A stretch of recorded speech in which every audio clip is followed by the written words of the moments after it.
Right guys, so today I'm going to be looking at working with Gouache, did check that pronunciation, paints. I have a box by HIMI that, from looking at other people that have reviewed these ones are particularly good, so I'm going with them. And we're going to swatch them and then try and create some art with them. Hopefully they're as good as they look. I haven't opened them yet because I thought it'd be a bit of fun to do it all together. And so let's get to it. I'll see you on the flip side, guys. So guys, welcome back. I'm going to swatch these, have a look at how they are. I have my husband here in case I need his hands to help open some of these hands, since I could struggle getting these nice and neatly out.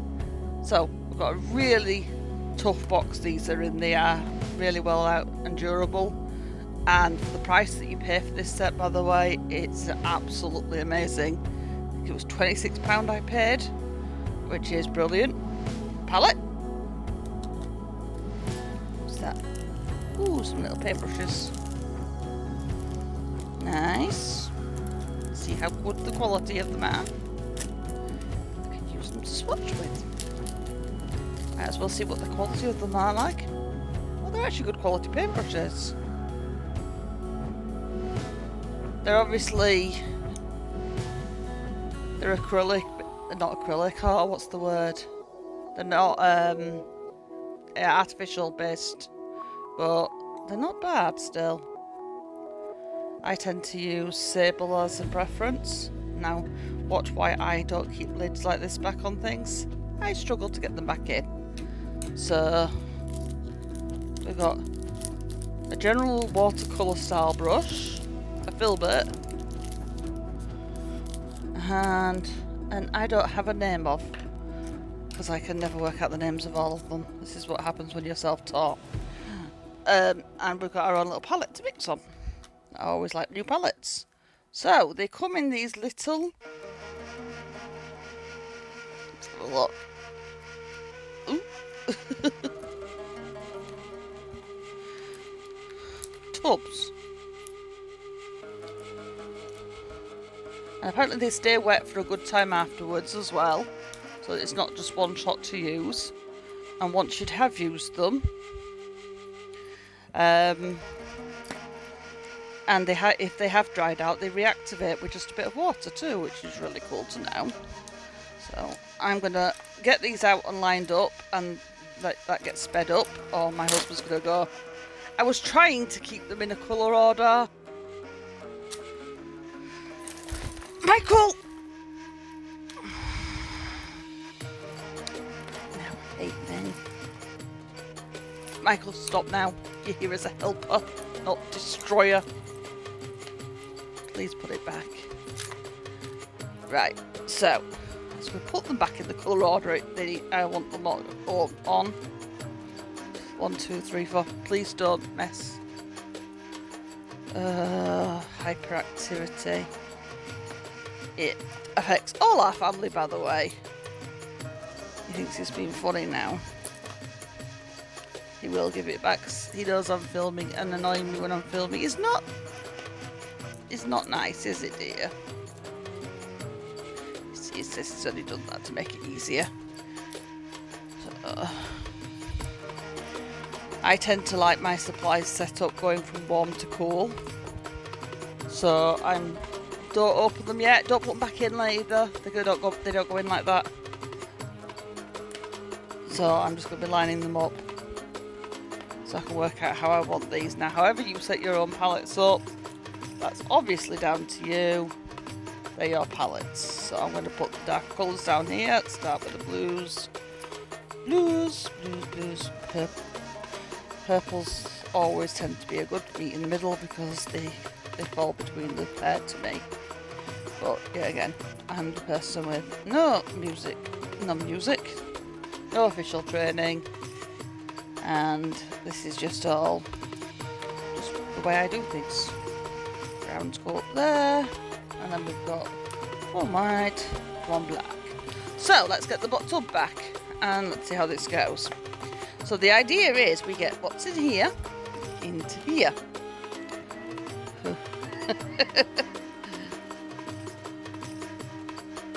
No, you don't just leave them in the little tubs and take the lid off. Oh. It's not actually how you're meant to set it up.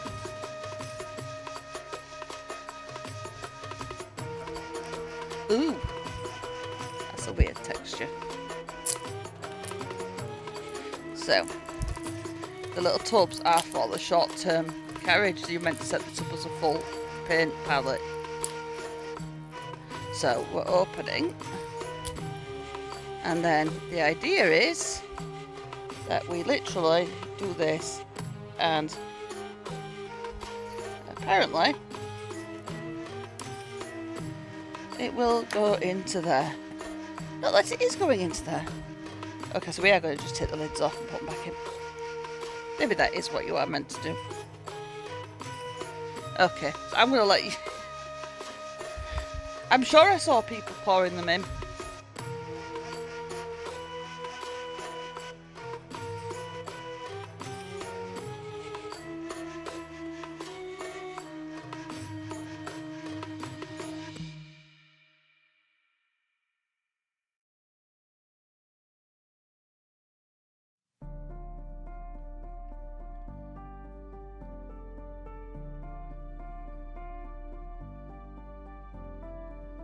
Right guys, so I'm going to be painting another piece for my impressions of Britain, but first of all I need to swatch to see what kind of colours I have to work with and where to go. So let's get a swatching and see how they go on like.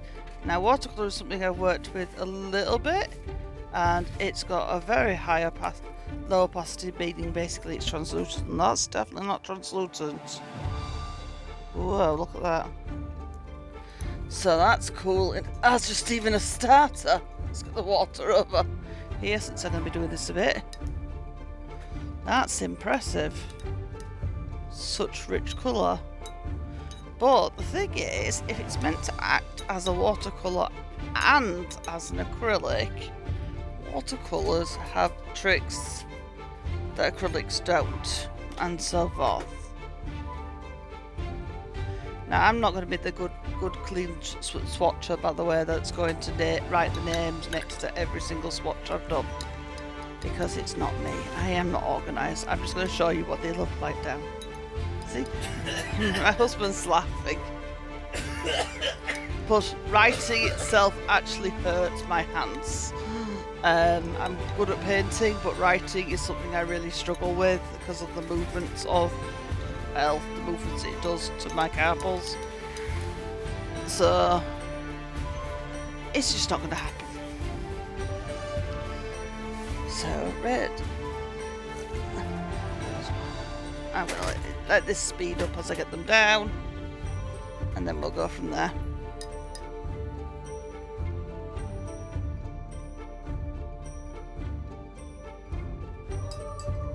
So right guys, yes, I know, before anyone says my swatches aren't neat, I'm not great at that kind of thing, but it's not really what I'm focusing on. Firstly, it's semi-pop-it bush, but not world ending. I think that's because of quite how hyper-pigmented it is. They blend, the colours blend, which is one of the big things I was playing around with, which is why I was going over one to another. They also allow you to see colours through each other. They're not just in between the two, they have properties of both. Which is really cool. And apparently dry super quickly. Wow. Okay. It will stay wet in their pots. This is going to be interesting. So, I'm going to be painting the Isle of Skye. I have got the set colours given to me, but as I always say to you, mixing is an exceptionally important part of any piece of art. We're going to be doing part of my Impressions of Britain series, and the fairy pools at the Isle of Skye are one of the most beautiful places to do that on. And I thought, why not try out a new paint, as we are trying out new things a lot at the moment. A new paint is just something else to add to the mix. I said I'd give you a bit more information next time I did one of these on my process. Working with a new paint, I'm not sure how much I can give you, but I'm going to say one of the first things I do is I have a copy of it that is the same size and scale as the original, and I'm going to be using that to go on with the pencil, and hope the pencil lines will not be visible through at the end, to work out where I want my main lines to be. And having a picture that is the same scale, it allows you to work out if you've got the same colours, and it allows you to work out your scaling. Then sketching on some of the core features before you start will make your life a lot easier. So that's where we're going to go first. Alright, so I'm going to cover these up just in case I do something stupid like knocking off the edge until I need them, because it's the kind of stupid I do. And we will get to the fast drawing stage of getting the details put onto here. So enjoy, guys.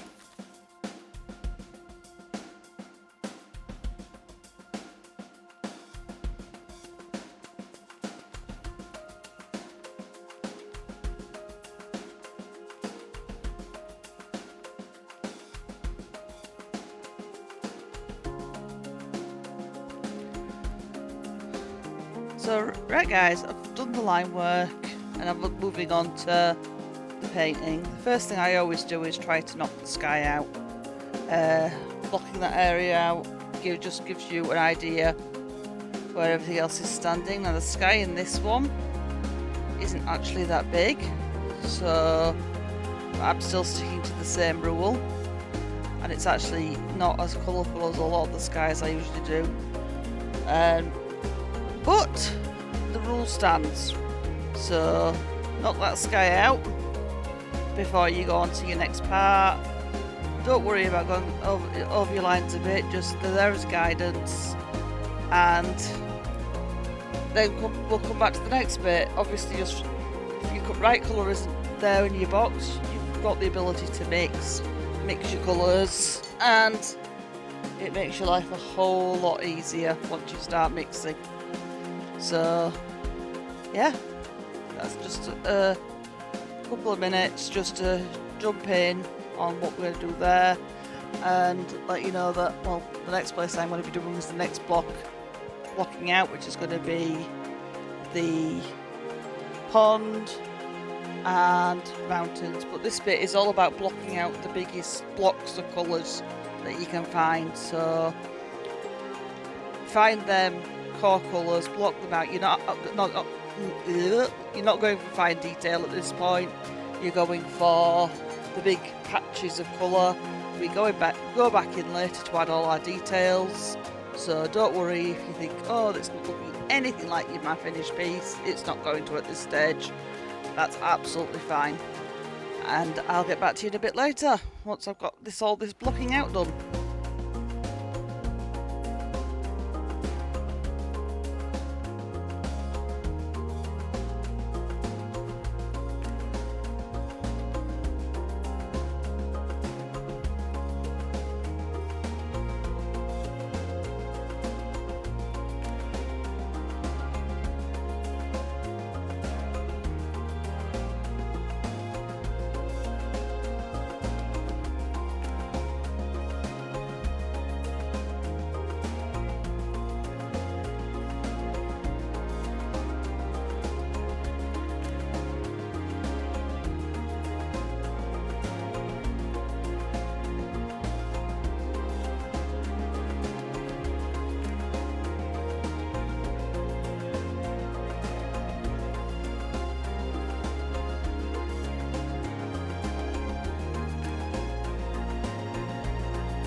guys, so this is the blocked out colour, which is just basically the way there are larger patches of colour to work with.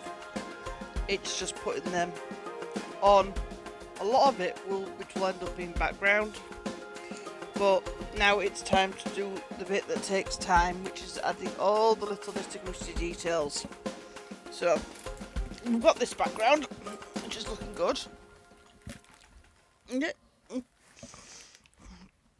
There's so many details we need adding, which need a lot finer brush than the one I've been using. So let's find one that will be able to deal with this kind of paint. Hopefully this will be good for it. And start adding some of these details in.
Hi guys. So last night I had to take a break. I have chronic illness issues, and that just sometimes happens. Sometimes I have to put the paintbrushes down, and even though I use art as one of my biggest therapies to help distract from pain, sometimes my hands just don't do it. So this art project has run over 2 video clips, so you'll notice my clothing will have changed and how I'm doing things will have changed. But that has actually given us a good way to actually look at these paints and how they've stayed wet, which is really actually kind of cool. And that is something that I'm actually really impressed with. The paints, I'm not used to this being an acrylic painter. I'm not used to paints actually holding their consistency. They usually dry and make a lot of mess, but they usually dry overnight, and these stayed in their box, peeled them off in the morning, ready to go. Anyway, I'm going to show you everything while I continue the detailing work that's left from last night on the flip side. So let's go guys, let's get painting. Right guys, so as I said quickly before I do start, these paints are just as wet as they were yesterday. If you look, I'm just about to mix a nice light brown for gradiating the colour up here, and there is no difference in the texture. So just as promised, they are exactly as I hoped they would, but you never know. So yeah, just getting some colours for the mixing, and we'll see how it goes. So yeah, mixing is always important with these things, because even though you've got a lovely amount of colours on here, they never come exactly as nature comes. So if you're using a reference shot, another thing I find really useful is you can actually play with your reference shot and paint a bit of the colour onto it and see how close it is. And if it's not close enough, like that isn't, you can deepen it a little bit and go from there. One thing I will say is if you've already added a black to something and then you don't want to be adding a white afterwards, because you'll end up just greying what you're trying to make, so that won't work. So there we go. I'm not going to show the reference shot for too long because I'll get copyright hits probably sometimes, but yeah. So you can sit there and go and look and see how close you are to any of your colours on here, and it lets you see how close you get into the colours of nature. It's a really good way for picking out natural colours and seeing how it's going. Now that it still needs a little bit more white,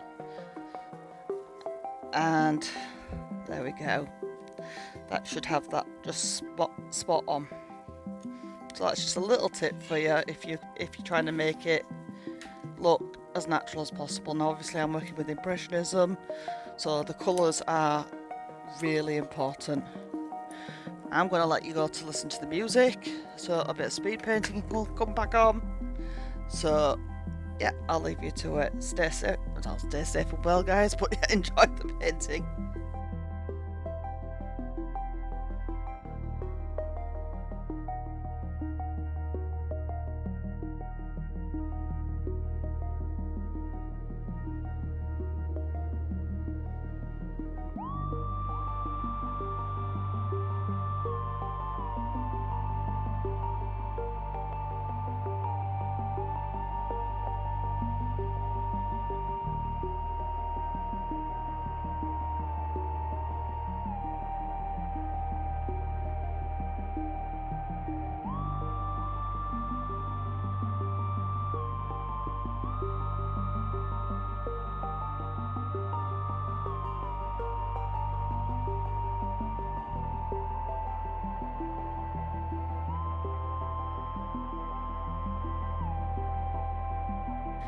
Right guys, so I'm going to try something that's either going to work really, really well or really, really poorly, which is making a wash to go over the top of this, because these pebbles here are meant to be all underwater, and I've made this lovely aqua marine style green, and I'm watering it right down now, and the trick is to try and get the water, it to be watered down enough to go over without destroying what's over the on there, which I don't know how Gouache is going to handle this.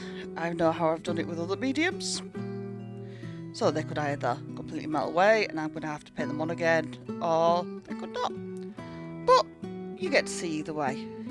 So see, that isn't even visible through, so if I paint over like that, are we going to see it? No. Oh, maybe. It's not watery enough. Come on. We need you completely not near transparent. So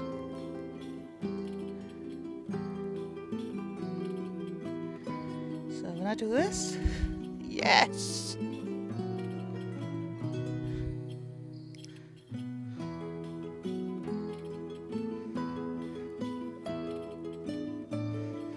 Literally cover so we can see them peeking. We're going to need to see them peeking through because that's what they do in the fairy balls.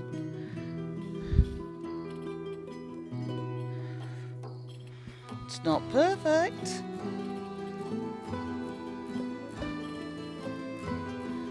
By any means, but it's not dragging the pattern away.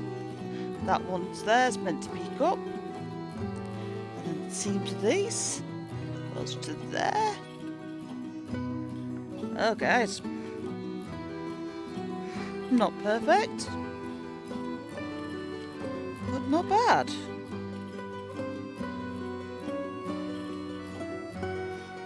It has dragged some of that colour and pigment, so we have some streaks in the water from that, but with a bit of practicing the technique, it could be perfected. I'd have to be very careful with how I added that, I suppose, at the ends. You can still see where they are though. I'm not unhappy with that. I think it would need to be a little bit more watery. Anyway, I'm just going to do a little bit more work on the clouds before I finish, because I'm still not happy with the clouds. And then call it, because I am painting when I'm not feeling 100%, and this painting with a new medium when you're feeling not at your best is not the easiest thing to do. So was just going to add a little bit more white to them because it just didn't show through fully the first time I did it. And I don't know why that was, but it may just have been how I was using the medium. But my overall opinion of using these paints is they are really interesting as a whole to use. They do act very much like both watercolour and acrylics. They blend exceptionally well, and that is a really big plus for them. They, as an acrylic painter, not a watercolour painter, I thought I would struggle with them. I found a few minute moments where they've been, a little bit more difficult because the water's got a bit more runny than I'm really expecting it to, and they've kind of got a little bit out of control. But overall, I'm exceptionally happy with how they've turned out, how the work's gone with them, and yeah, I've done a painting in a very natural style to me. It's not my best work, as I said, I'm not on 100% top form today, so the painting is by no means my best work, but I'm still happy with it, which is always nice. A little bit of colour to the clouds there. Just a little bit of touch of grey. It is up in the Isle of Skye after all, in Scotland, as it was in England. We usually have a bit of grey in our clouds.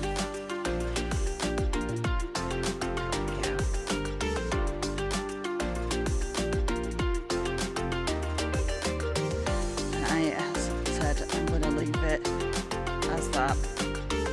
It's a beautiful place that I would love to see at one point in time. I can see why it's named the Fairy Pools. That wash at the end didn't work perfectly, but it did add something. Definitely will try that technique in later days on another piece of work. But there we go, there's the Fairy Pools in Scotland, the Isle of Skye, Scotland, which is an island off the tip of Scotland. Another one for my impressions of Britain. I hope you enjoyed watching this and watching the first me trying Gouache. That's the pronunciation. I haven't reminded myself of it today. I had to use Google yesterday, but it's my first use of it, so yeah. Anyway, that's me done for now. Stay safe and well, guys. Bye. Right guys, this is me coming on quickly just to show you something. I've just varnished this, and as you can see there's these streaky lines across it. I used my normal acrylic art varnish, which obviously have reactivated the gouache. So that's interesting for me, and the gloss varnish looks beautiful obviously on the water because it's made it look, well, even more shiny, but it reactivates it, and yeah, it is a specialist varnish, which is interesting. I also found it interesting how matte it turns out, so just be careful when you're varnishing your work in the end, and find a water-based varnish. Anyway, just thought I'd add this on to the end, or spray, either which way, non-water-based, whichever one works. There will be a specific one, do your research. Anyway, that's me just giving a shout out to you all, and I'll leave you to it. Alright, stay safe and well guys.